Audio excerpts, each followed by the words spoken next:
I'll tell you one. Hit it. All right. We are joined by Marc Honan, former VP of Broadcasting and Marketing for the Bills. His responsibilities were to oversee all things from the scoreboard, the anthem, the team radio broadcast, preseason TV, the One Bills live program, and much more. And hey, Marc, thanks for joining us today. Hey, guys. What's going on? Thanks for having me. All right. Absolutely. It's been a long time since I've seen you, Marc. We've both gotten gray and bald here. so Don and I were just actually talking before, you popped on here, and it was a question I thought would be kind of relevant considering you had been there, with the Bills like over 20 years. Who in your opinion was the best drought era Bill? Wow. That's a tough question. Right out of the gate. Yeah, right. Well, I guess, you can see his jersey kind of over my shoulder here, but Brian Moorman, although that's his Dallas Cowboys jersey, believe it or not, I think there's only one or two in existence, he told me. That's awesome. But for longevity, it might be Brian, right? But if you're looking for, kind of sparks of greatness, Stevie Johnson had a couple unbelievable years. Yeah. And Fitz was so much fun. I mean, Fitz was honestly so much fun. In the building, on the field, and guys like Fred Jackson. I mean, there are a lot of players who I'm really sad that they never got to make it to the playoffs because we were so close so many times. Yeah, I sent a message to Aaron Schobel yesterday, and he wrote back, "Hey, it sounds good. I'd like to talk to you, but I don't know about the podcast. It's just not my thing." So I might have some convincing to do with him, but he was kind of in the conversation too. You'll never get him on a podcast. Sounds like a challenge now, Don.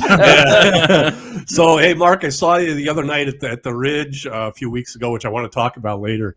But I told you that Amy and you and I had the opportunity to work together in our post-NFL careers, which started the same year. Maybe we'll talk about that a little bit too. But I called you the Sam Wainwright of the Bills and Friends, and you immediately got the reference from, of course, It's a Wonderful Life and the entrepreneurial. So in that vein, obviously you're here as being VP of the former VP of the Bills, but tell us kind of how your whole career started and how you got there, if you could. Oh, sure. So, I grew up in West Seneca, grew up in Buffalo area, and I'm like the Buffalo supporter. Like, I just love the region. And I went to Canisius College. I played baseball there, and I really wanted to work in baseball. Like, baseball was the sport I loved. I was, for around here, I was pretty good at it. Certainly not taking it to the next level. But I had a great advisor at Canisius, and I went. Her name was Dr. Marilyn Watt, and she was chair of the communications program. And I told her, candidly, I want to be in baseball. I want to work in baseball. And they had these great internship programs, and the Bisons were one of those programs. And so all of my friends were getting their internships, and they were kind of rubber stamped. And I met with her, and I made my big pitch to do an internship there. Pun intended. Yeah, right. And she flat out looked at me and said, no. She goes, I'm not going to let you do it. She goes, I've sent a bunch of people there, and, there's some people that have advanced, but I think you're bigger than that. Wow. She said in so many words. And I said, I'm not. Like, I want to work in baseball, And she said there's a sports network that just started called Empire Sports Network. And they're new. And the thing about working for a new company is they don't have a lot of employees, and you will get to do everything as an intern. Things that you don't get to do at a bigger corporation like the Bisons. And so I hemmed and I hawed and I relented and put in my application, and I didn't hear back. And so I go back to her and I'm like, listen, they didn't even call me back. And she just knew exactly how to challenge me. And she's like, well, if you want to give up, I guess you can do that. And then I was like a stalker. Like, I wouldn't stop calling or phoning. And I ended up getting an internship there. It kind of really propelled my career. I was director of marketing in a year, I think. And from there, I followed the GM to Florida, where I worked for the Huizenga organization. And I worked alongside Russ Brandon, who became the future president of the Bills, and kind of went from there. Was your goal to always get back to Buffalo? Like once you leave, you go down to South Florida. Obviously, how many people do we know that have left Buffalo and gone, south? So you're down south. Did you work for the Marlins? I worked for Sports Channel Florida. Okay, and they covered the Marlins, right? Covered the Marlins and the Panthers. So it was crazy. So I'm working for Empire Sports Network, and my business mentor was a guy named Rich Bradley, and he was the GM of the Empire Sports Network. And he had left the Empire to go work for Sports Channel Florida. And they were owned by, one of the cable companies at the time. And he sent me a book, in the mail. And just with a sticky on the cover, and it said, read this book this weekend. And it was a autobiography of Wayne Huizenga. And at the time he had gained a lot of notoriety. He was kind of the golden boy of Wall Street because he had taken Blockbuster to great heights and sold it at an absolute peak. And I had no idea why I was reading this book, to be honest with you, but I read it and I was really impressed with his story. And so I call Rich on Monday and I'm like, he sounds like an amazing guy. And he's like, he's going to buy Sports Channel. I'm just telling you, it's going to happen. And you want to be in the door before he buys it. So you need to make a decision. Do you want to come to Florida? And I'm like, I'm in. You're 25 or whatever I was at the time. I'm like, yeah, I'm in. This is a Sam Wainwright move right here. Proving my point. So I went down there and he was exactly right. And I mean, just think about this. So I'm working for Wayne Huizenga. He owns the NFL team, the baseball team, the hockey team. He owns the Homestead racetrack, and he owns a golf course of which he's the only member. And now he owns Sports Channel Florida. So, I mean, he had really just captured the sports scene of South Florida. And I worked with some great people down at Sports Channel Florida who were really young in their careers. A guy named Michael Yormark, who later became the president of a couple of organizations. His twin brother, Brett, was the president of the Brooklyn Nets. I think Michael now is the president of Jay-Z's conglomerate entertainment group. Oh, wow. Just some really amazing people, really young in their careers. And I look back and I didn't really get to enjoy the spoils of South Florida, the beaches and the party scene, because we literally worked all the time. But we loved it. It was just part of our DNA, and what a great learning experience. It's funny you mentioned your mentor just saying, hey, you hadn't heard from him, just give up. It reminds me of the movie 61 about Mickey Mantle and Roger Harris. I love that movie. Billy Crystal directed that. Yeah, directed that. That's great. Mickey Mantle is in a slump and he's out to dinner with his teammates, and he tells his father, hey, Dad, I don't know if maybe it was his first year. I don't know if this is for me. I don't know if I'm cut out for the majors. And his father's like, all right, come back to Oklahoma with me and work the mines. And he's like, maybe I'll keep trying. yeah. Maybe I'll keep it going, right? Yeah. And speaking of baseball and the transition to football, I remember at the Bills when we hired Rick Fairbairn from the Baltimore Orioles. And I was having lunch with him after a loss. And he was like, oh, my gosh. He goes, I'm really struggling to make this adjustment to football because a loss hits you so hard. It's literally the equivalent of a 10-game losing streak in baseball. And when you came to the Bills, did you find the same thing happening with you? Yeah, he's so right. Because we at Sports Channel Florida, we focused a lot on the Marlins and the Florida Panthers. And when you get into, 162 game seasons or 82 game seasons, losses resonate differently, and you have to kind of just pick up and move on because you're going to play the next day or play 2 days later. And in football, you live with that for a week. And our whole, Don, this, your whole week was kind of built on that Sunday or Monday night on how it was going to go. And one thing I used to do, and I would never say anything about it, but anytime we would lose a game, the following that next day, I always made sure to wear as much Bills gear as I could into the office, because I always wanted to kind of just show the step that, like, just because we lost doesn't mean you shouldn't be showing your pride that you work for the team or you're part of the team. And for me, it was just like a symbolic thing, because what would happen, when you start to get into the rabbit hole of 3 and 4 losses and you're having seasons where you have 4 and 5 wins, the words I and we start to get transitioned a lot into them. Huh. And, you'd hear people in the office after, too many losses start to talk about the guys on the field as them instead of we. Interesting. And I always, wanted to make sure that it was always we.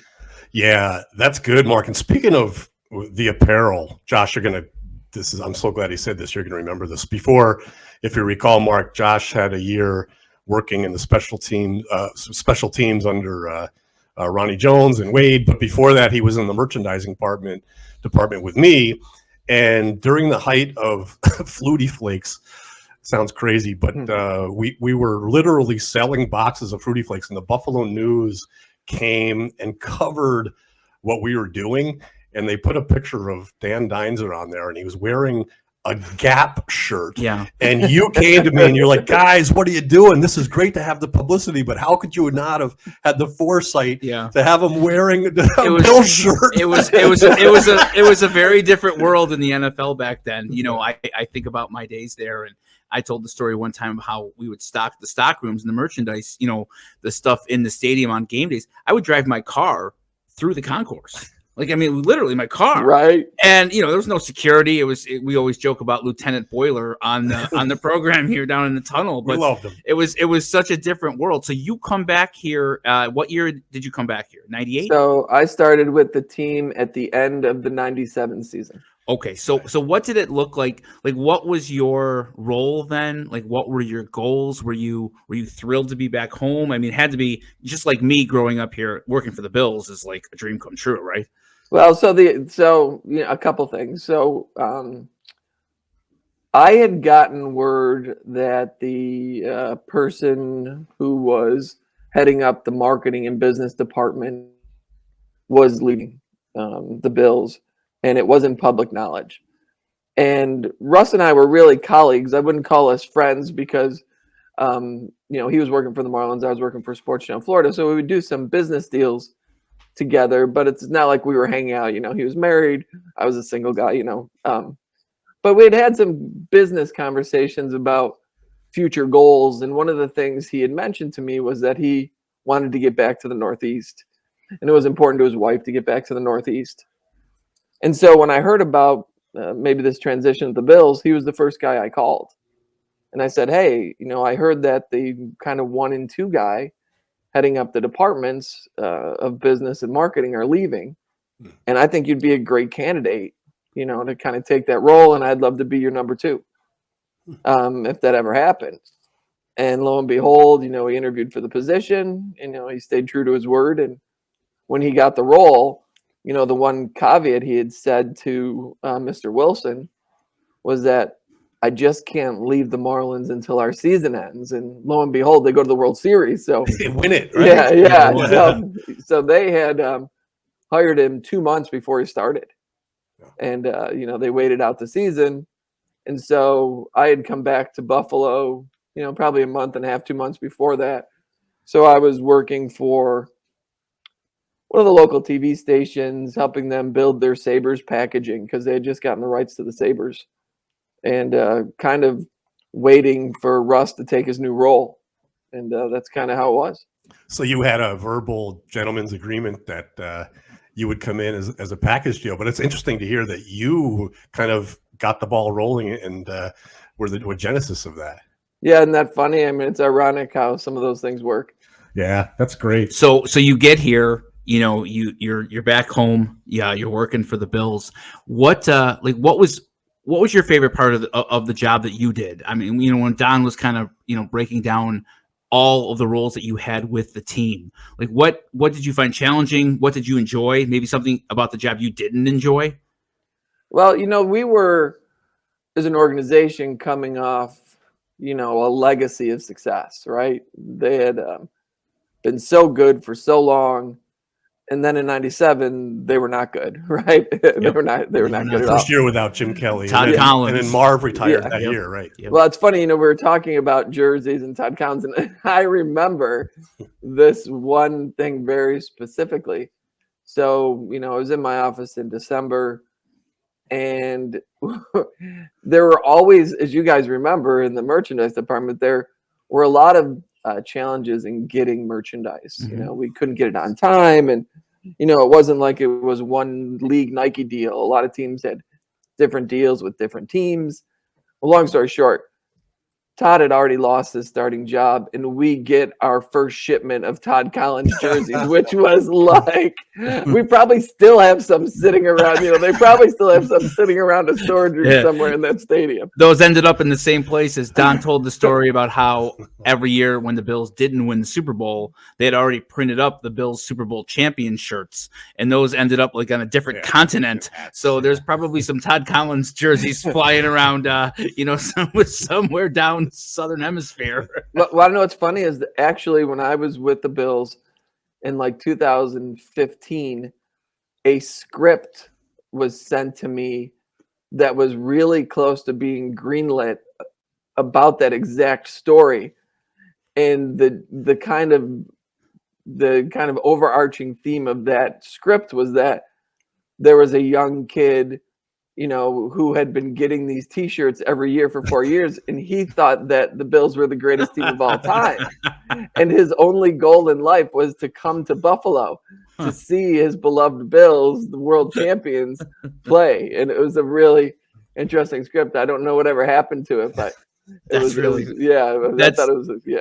funny. So you're there. Can you maybe walk people through all of the things like on game day that maybe they have no idea that it takes to run? Sure. The broadcast, the scoreboard, all of the media things that you did. Yeah, and Mark too. We had Sharon Jones on earlier in the season, Rusty's wife, who of course sang the national anthem.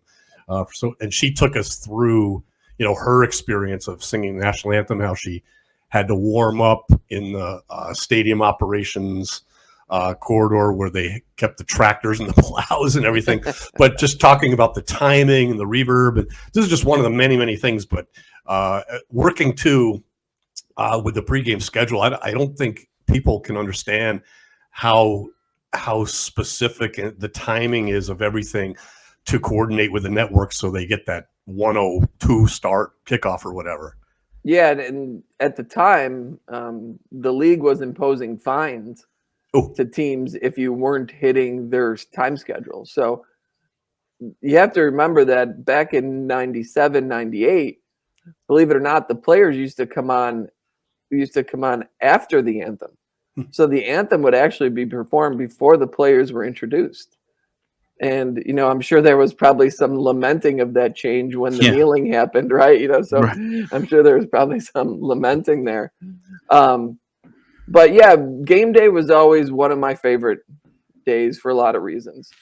I love events, and I love the challenge of events. And we had a great team. I mean, just a great team in terms of our production team and our entertainment team who really lived and breathed their jobs.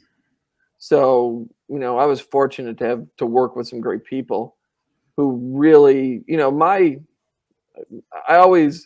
risk reward was always, a big thing I would talk about in the office in terms of how we develop our plans. And we would come in every Saturday before game days and do a full rehearsal of, the 20 minutes leading up to kickoff. So whether we were unfurling a big flag or we were introducing, high school state champions, whatever the pregame ceremony was, we would do, just a final dress rehearsal, like really make sure we're down to the minute and go from there. In terms of the anthem singers, first of all, what a great talent to have to be able to sing the anthem, especially coming from a guy who, if I sing in the shower, I think the water turns off because it's not a pretty sound. But one of the things that would challenge the singers was exactly what Don had mentioned is you're hearing yourself, an eighth of or half a second after you're singing it. So if some singers would have a really tough time adjusting to that, and it would slow down their pace because they would wait to hear themselves. And so one of the things we used to do would give them earplugs, and we would say, just sing. Just sing it and go. Don't wait to hear. And a lot of singers would say that was the best advice that they'd gotten. And we had some, I mean, I can remember, believe it or not, we had the Backstreet Boys sing, and holy cow. I didn't realize how big they were, first of all. And the amount of celebrity that followed them was just amazing. Were they singing it because they were in town for a concert? You know, they were on a promotional tour. Oh, I see. Yeah. And I believe they were playing at the arena. Okay. Yeah. So they're big. The one, Mark, I remember, and I'm sure you probably might remember, is when Rulon Gardner had just won the Olympics, the wrestler, and he did the coin toss, right? Before it was the Dolphins game. I was on the sideline for that game. And I remember he was like a big deal. He had beaten that Russian guy who had never lost. Yeah. And he was in the Olympics in 2000. And I remember it struck me because you see him on TV and he's, a big dude and whatever. And then he was standing next to Ted Washington. And it was like, oh my God, this guy's a kid. Standing next to an NFL player. I remember though, just having random celebrities walk by or people who you wouldn't expect to be like on the sideline or whatever. I was struck when I went to the game this year in Detroit against Cleveland, the game that moved, just how many more people are on an NFL sideline now than 20, 25 years ago. Like how did you have to help manage that aspect as well? Like just the amount of people before the game, the all the logistics of the band, the stampede, all that. And let me add one more thing too. In terms of celebrities, I remember we were playing in San Diego, and I was on the sidelines before the game, before I went to the press box, and this guy tapped me on the shoulder. I turned around. I'm like, oh my gosh, I know you. You're a famous actor, but I couldn't think of his name. And he's like, hey, can you help me? I'm looking for Marc Honan. I got to find Marc. And it was William. Bill Fichtner? Was it Bill Fichtner? Yeah. Yeah. So that was on the road, but still, Bill is a huge fan, and he doesn't get enough credit for so many roles that he's played. But it was funny. So I get a call from Tim Clark, who's kind of head of the Buffalo Film Commission. He's like, hey, can you do me a favor? Would you call Bill Fichtner? And he just wants to come to a game. He wants to bring his son. He's a huge fan. He's from Depew. We went to Maryvale, and so I call him up. And first of all, he was just such an engaging guy, but he was in a movie called Go. And the thing about Go is it literally has one of the best 90s music soundtracks. So I get on the phone with him and I go, Bill, I got to tell you before I even start the call. And I say exactly that. The soundtrack from Go is literally it was probably on my iPod at the time, but it was on my phone. It's like a staple of my workouts. And he's like, you and I are going to become fast friends because that is my workout. That is my go-to workout soundtrack too. So nice. Yeah, he's a great guy. He had a great character in Entourage, one of my favorite shows of all time. That's how I got to know him. Oh, the producer Johnny Bananas. Yes, correct.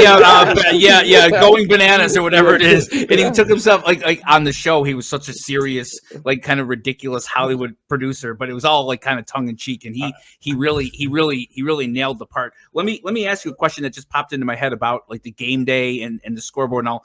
And people probably be interested in hearing. Are there any NFL rules that you got about things that you couldn't do or couldn't show or couldn't say during a game? Yes. There were a specific list of songs that we weren't able to use. I mean, outside of normal songs that use, explicit wording. But there were some very specific songs that we were requested that we didn't use that were previously used before. Okay. And some of them probably had some overtones that really didn't align with the NFL's goals. When we could show replays, there were some rules. When we could play certain sounds, like the horn. There was a time where we weren't able to play that horn there was like a window, like 15 or 20 seconds between kickoffs. The third down one, right? Yeah, you weren't allowed to show a close-up of the quarterback on the scoreboard, like a close-up of the quarterback and the offensive line. So, yeah, there were a whole series of rules and regs that we would follow. And different coaching staffs would engage with us different ways. And I can remember, our booth on game days is next to the coaching booth. And there were a couple times where we'd be doing the game and we would get a pound on the window. And it'd be one of the coaches up in the booth basically imploring us to kind of show that replay so the head coach could see it. Because, either they were going to challenge it or something. So there would be some interesting communication that would happen on occasion there. So they would implore you, if they saw it and thought, hey, this should be challenged, they would frantically ask you to put it on a scoreboard so the head coach could see it from the sidelines, and he would make the call? Yes. And the thing that would make us nervous is that we had our own camera team. So there'd be occasions that we might have a better angle than the actual broadcast. And that wouldn't be taken into consideration for an overturned call. So you might actually be able to show that there was a fumble or not a fumble, but that wouldn't have any impact on whether the league could make that call. So we were always kind of careful on how we did that. And we had access to the TV cameras. So if we could, we would try and use the cameras that everyone had access to as opposed to our own angles. That's interesting. Really I noticed going to the game this year at Highmark, I thought it was kind of interesting. I don't know if they've done this all the way through, but they showed a couple of replays of like missed holding calls, like on an O lineman, which I thought was very different than how it used to be. It wasn't a replay of a close call for a challenge. It was more just to kind of get the crowd riled up that, hey, they missed a hold on Von Miller here. And I mean, did you guys do that? I don't remember that.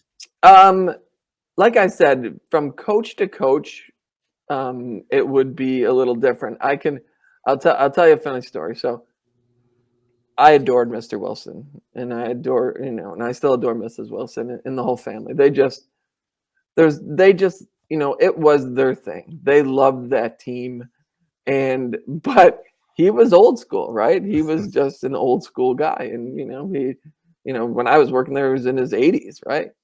So vibrant, but he, lived in a different era and remembered the team in a different era.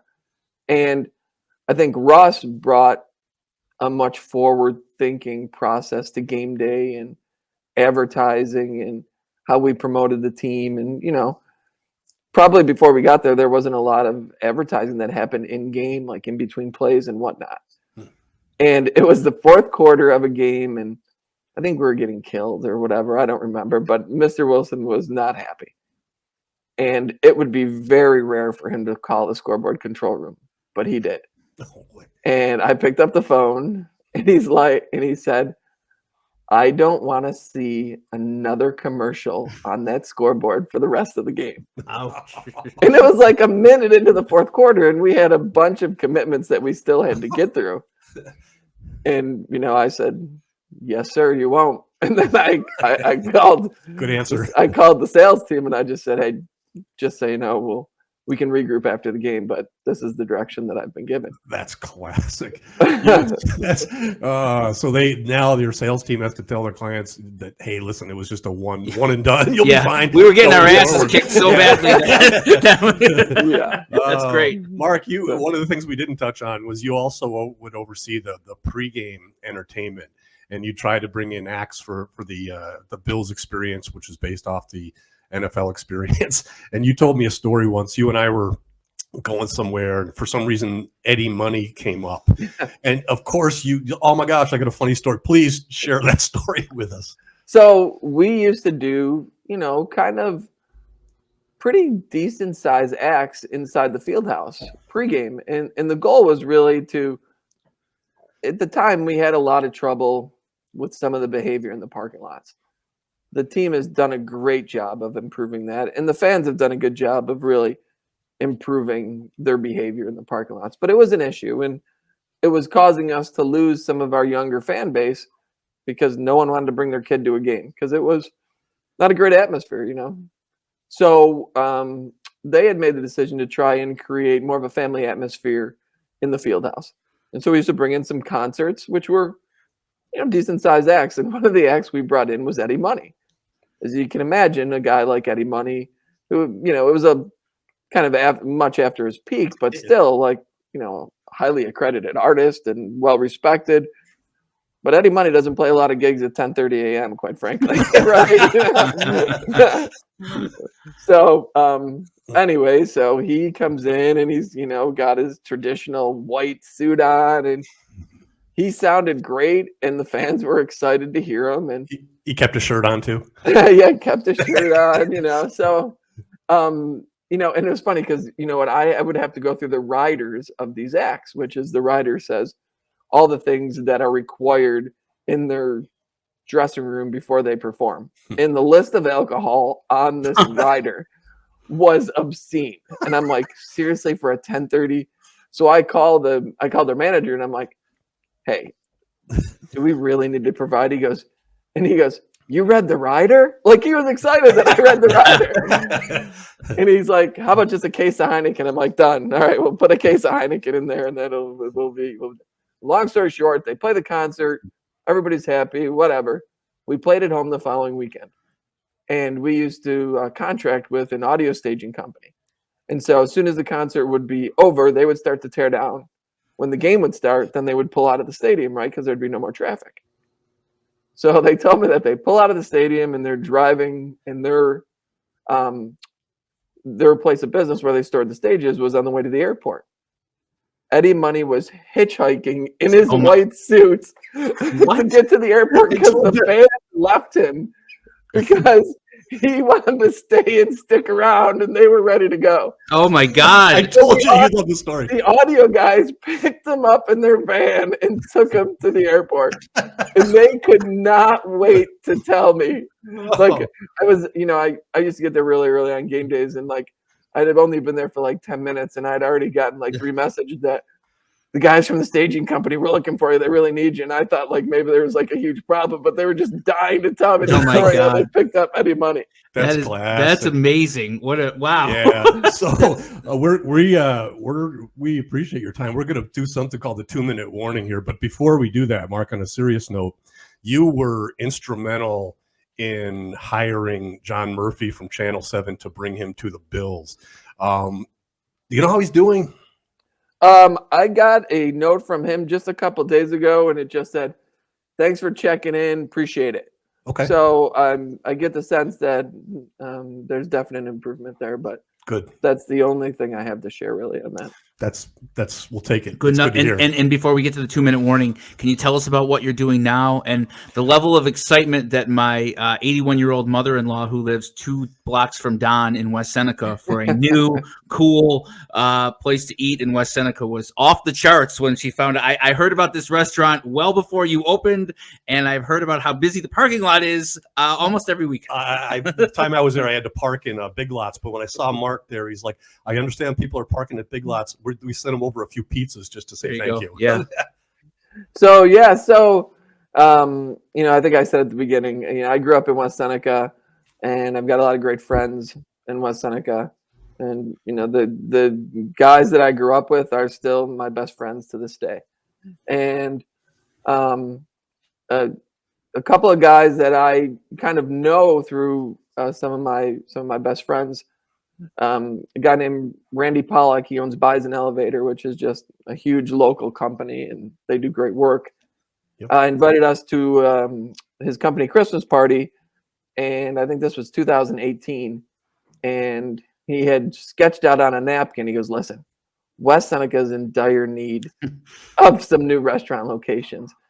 And it was myself, a guy named Pat Scroy, who owns Scroy Financial, and a guy named Dave Sutton, who's a really fantastic architect and has done projects like the Brightsmith and Neat and New York Beer Project. So he has a lot of, his resume is really impressive. But long story short, Randy and Dave started aggressively looking for locations to put up.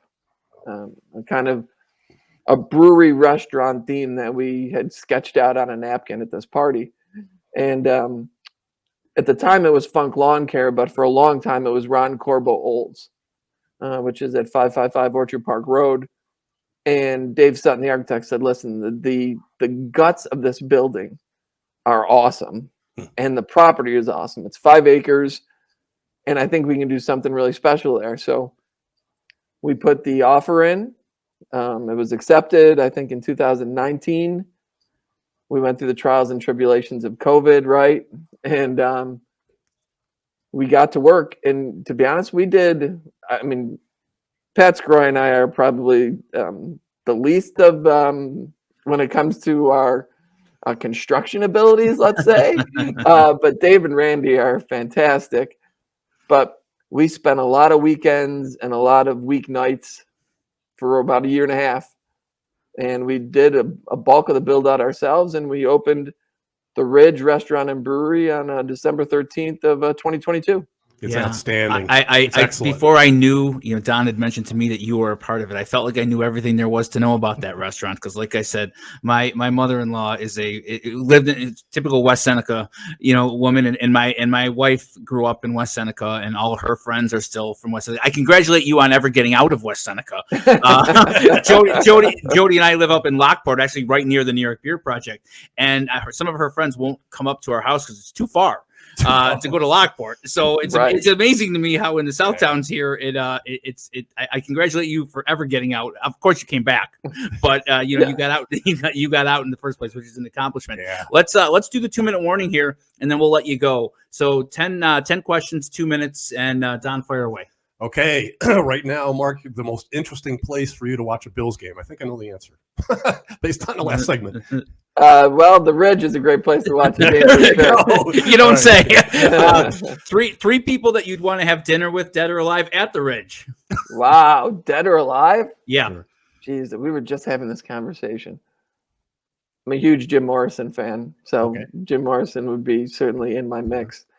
Kurt Cobain is another guy, and obviously they're friends, so you'd probably have to bring Dave Grohl. Oh, nice. So there you go. They didn't all have to be dead, but they just happen to be. Yep. They're all excellent musicians. Dave Grohl's alive. That's right. The Foo Fighters. The drummer passed away. Yeah. This past year. Sorry. Yeah. So you're entering an arena. You're a big deal. Dry ice. What entrance song would you want to play? It'd be something from the Beastie Boys. I don't know. Maybe Sabotage. There you go. The best concert you've ever been to, other than Eddie Money? So I don't remember what year it was. It was, I think, 2011. We beat the Patriots on the last play of the game. Fitz and Fred Jackson and Ryan Lindell kicks the field goal. And the Foo Fighters are playing at the arena that night. Oh, there you go. Unbelievable double bill. We beat the Patriots and then go to the Foo Fighters concert. I'm a big Rush fan. There's a YouTube video where they came in to play YYZ, but didn't tell the drummer that Geddy Lee and Alex Lifeson were going to come in and play it instead of the other two guys, and he just lost his mind. Oh, that's awesome. It's good. I could find it. You're well, what do we do with number 5 here? Other than the Ridge, what is your favorite Buffalo restaurant, and what do you get there? My wife loves chefs, and I like chefs too, so I get chicken parm. Nice. Okay, your favorite cartoon growing up? That's funny. My favorite cartoon growing up. Mm-hmm. Scooby-Doo, I guess. I don't really know. Probably the Flintstones. I'm going to go with the Flintstones. Good call. Popular food, but you hate it. Popular food, but I don't eat a ton of meat, so probably hamburgers. I don't eat a ton of meat. Okay. All right. The most annoying fan base in the NFL. Well, I don't know about annoying, but when we used to play in Oakland, there was some scary stuff. Holy cow! Can you drive a stick shift? I drove a stick shift from Buffalo to Syracuse with a guy I worked with at Empire Sports Network because I told him I didn't know how to drive a stick shift, so he made me do it. Oh wow, that's a good way to learn. And can you sing 5 seconds of the Canisius fight song? I don't think I can sing 0 seconds of the. I don't think I can sing any seconds of the. You laid the groundwork for that early. No, well, you get an exemption on that one. We've had some interesting answers to that. We've had I played there as an athlete, and I don't even know that. I guess there's not a lot of fight songs for baseball, right? There you go. Speaking of an athlete, real quick, you told me about the injury you had before playing baseball. It's rough, but. Go ahead. I had to bring that up. Well, the funny thing is the pitcher who was on the mound at the time, I just saw him at the Ridge, and he was still lamenting the fact because I guess it was so brutal to see on the other side. Long story short, I'm the catcher. He's the pitcher. Guy on first. AAA BA playoffs are kind of a big deal back then. We're at Delaware Park or somewhere around there.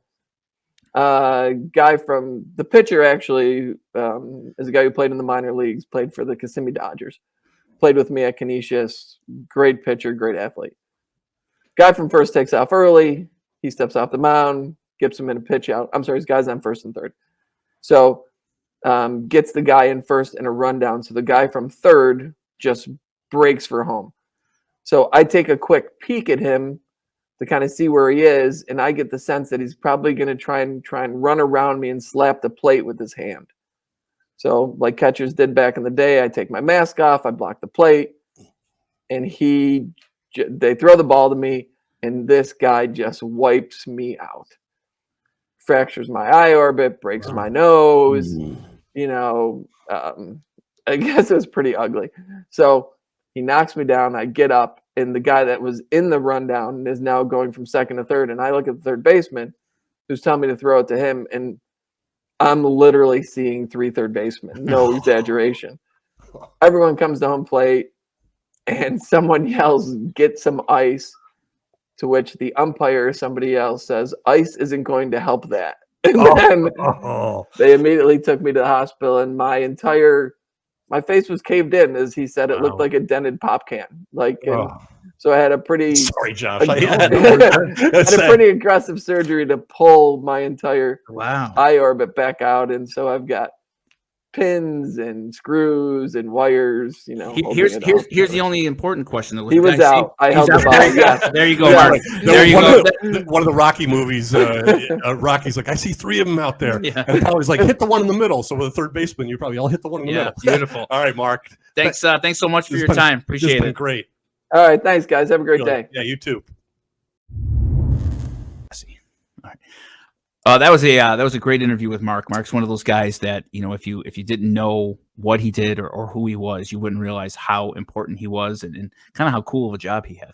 Yeah. Now he the coaching booth story. Just I felt like I should have heard that before. That was great. I was in the coaching booth, but I was in the back for a couple of years doing in front of taking all the pictures, and it was a tinderbox. It was so they lost their minds when they thought that a call should have gone a certain way. And I do remember for home games being next to those guys, but to be on the receiving end of that. He said so many other things too, with Eddie Money and good stuff. I'm excited for people to hear that. And the Ridge is awesome. Yeah, I'm excited to that the wheel of failed Bills coaches has spun yet again. We've only done this a couple times here in season 2, and again, just to remind people, Don was the director of football administration for 13 years. The Bills made the playoffs exactly 0 times in that 13 years, meaning that these fine men failed as Bills coaches, not as coaches. So today, let the record show. That was the disclaimer and the agreement that Don and I had to come up with to continue this segment. That's right. Today, the wheels spun on it's either Giff or Giff Smith. Giff Smith. Giff Smith. Okay. He was man. If you were to, who was he under? It doesn't matter. One of those coaches, but he was. I believe he was an offensive coach. But I will tell you this: if he was the prototypical Texan. Okay. He wore. I mean, I know you worked with Wade Phillips. Oh, yeah. He was Mr. Texas. Yeah. His dad was like the founder of Texas. It felt like Bum Phillips. Yeah, I think Giff Smith was. He was maybe even from that tree somehow. Okay. But he wore cowboy boots, the drawl, the. Was it chewing tobacco? Yeah. I believe Okay, it yeah, was. they all chew tobacco. Yeah, he was a good coach. I forget where he was before, but he had a good reputation. Real nice Southern gentleman. Probably had been in like 20 different stops before Buffalo. I don't know. When I was with him, I want to say he was maybe in his early 40s. Oh, okay. Someone can look that up. Younger. Okay. I don't know where he is now. I didn't know in our last one. Coach Charles Huff was at Marshall, but head coach of Marshall. Head coach, that's impressive. But Gift Smith, yeah, I would say when we were talking to John Guy, he was the defensive line coach. Defensive line, 2011 and 2012. Okay. He that was under Chan Gailey. He was an outside. He's the outside linebackers coach for the Los Angeles Chargers. Oh, right now. Good for him. Yeah. When we talked about John Guy and he brought up the word dapper, and I said, hey, if you went around randomly and said, would you describe as dapper? They would have immediately said John Guy. In the same vein, if you would have said, hey, who's the prototypical Texan? Oh, Gift Smith. Interesting. Yeah. So it's funny enough, he coached at Arkansas, Georgia Southern, Tulane, which is in New Orleans, Georgia Tech, before he then came to the Bills. What a culture shock. Never in Texas, though. Never in Texas. Maybe he lived there. I don't know. But for some reason, it was very much associated with Texas. I even remember him talking about that, the Southern thing for sure. But that was what I remember. So he had 2 years. Then he went to Tennessee, back to the Chargers for 5, and now he's still with the Chargers. He's been with the Chargers for 7 years. So he obviously has gone through a couple different administrations there. Went over the Mason-Dixon line as if there was like some flesh melting force field. Yeah, the only time he was ever north was Buffalo. Yeah. While he's 54 years old, and just one of those guys who is just a football coach, right? There's he's born to be a football coach. There's probably hundreds of those guys floating around the league that are the prototypical, guy from Georgia or Florida or Texas or whatever who as soon as you see them, that they're a football coach. And then there were other guys who you said you would never guess in a million years that they were a football coach. No, and I'm sure some of those will come up, and that'll be my, they were like scientists or something. Yeah, but this guy he'd be great in a movie as a football coach. Yeah. Okay. Central casting, right? Central casting. So, speaking of that, we're gonna have a couple more guests this week. We dubbed this Media Week because it just kind of came around that we had a bunch of different guys from different sources of media and all that agree to join us. So today, obviously, Marc Honan, and then later on this week we have Marc Gaughan, who has been with the Buffalo News for over 40 years, and also Sal Capaccio, obviously, who everybody who's listening to this podcast, I'm sure knows, who's the sideline reporter for the Bills and, hosts his own show on WGR. So we're real excited to kind of talk to all those guys, not necessarily about, the current Bills, but about, the Bills' journey, of the past 30, 40 years and their own journey into the NFL and covering the Bills. Well, that's what makes the Marc Honan interview so interesting, too, is because he was the guy on the Bills side that Scott Birchtold was vice president of media relations, dealt with them, but Marc dealt with them from a production media broadcasting point of view. So, and he shares some really cool stuff, as you've heard. So. Yeah. That 5 seconds will be good. And also, just before everybody goes, for true fans of the show, we are joined today for the first time by a live studio audience member, Gordon Lewis Purdy II. How about that? Yes, so we're honored that Don's dad, came into town to meet his great grandson, and we're honored to have him, and he behaved himself. So general admission tickets are still free for the show until we blow up. We got to tighten up security there at the beginning. No, but it's funny. He just seeing you after all these years and talking about they talked about the stuff from the very first podcast we did. Yes. If only everybody had the same passion that they had for our show, we'd be great. Yeah. So all right, we'll see everybody in a couple days. Thank you. Stuff.